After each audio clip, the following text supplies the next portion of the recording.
What do you do when 1,000 other people want exactly what you want? What if you're not the only one that wants what you want? What if there are thousands of other people who want what you want? You have to outwork them. You gotta outgrind them. You gotta get up earlier. You gotta stay up later. You've gotta execute, and you've gotta go from 70 to 120.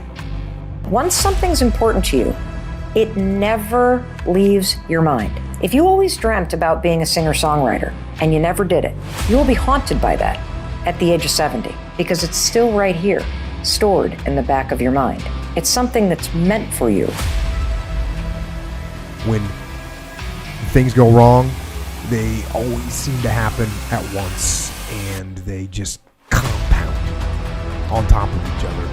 And it's pretty easy sometimes to feel beaten when you're faced with all those issues and all those problems, and they all hit you at the same time. But let me tell you, that doesn't mean give up.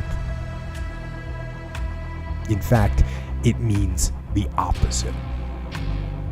It means it's time for you to fight harder, to dig in. It means it's time for you to go on the warpath. We have a factory, a nice governor in our brain, and it's a survival mechanism. It protects us from pain and suffering.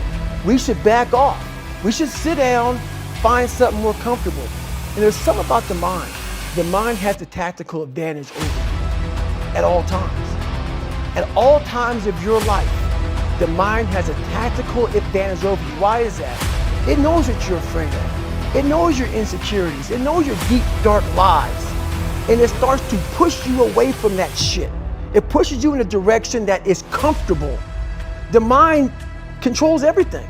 So what I realized was that when I was growing up and I was 300 pounds and I got all fat and I got all insecure, I realized that my mind kept taking me in this direction. When things got uncomfortable for me, when I was facing my insecurities, I was facing my fears, my mind said, oh no, we have a tactical advantage.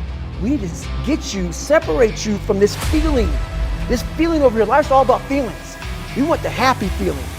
We don't want that feeling of this sucks. Why am I here? And you don't have any, so you can't answer those questions, so you leave. I started realizing that if in that moment, and you are now in charge of your brain versus your brain ruling you, that's where all that stuff comes from. So the 40% rule is all of that. You get to 40%, your brain says, we're done. Let's roll, man. This is starting to get painful. This is uncomfortable. At 40%, I'm feeling pain. That's where the 40% rule kicks in. Now it starts. Okay, I'm feeling pain. It starts telling you all these things. You start to believe it because the mind controls all. This is the time where you have to gain control back of your mind. It's okay. Let me see if I can go 45%. And once you start giving yourself more and more hope and start realizing, okay, the mind starts to be, okay, what are you doing? We're supposed to be going right, and you're going left. You start then controlling your mind. You know, tough times, this is what they do now. They reveal what we are made of. But they reveal what we are made of.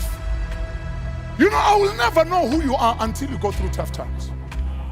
I will never know what you are made of until you go through tough times.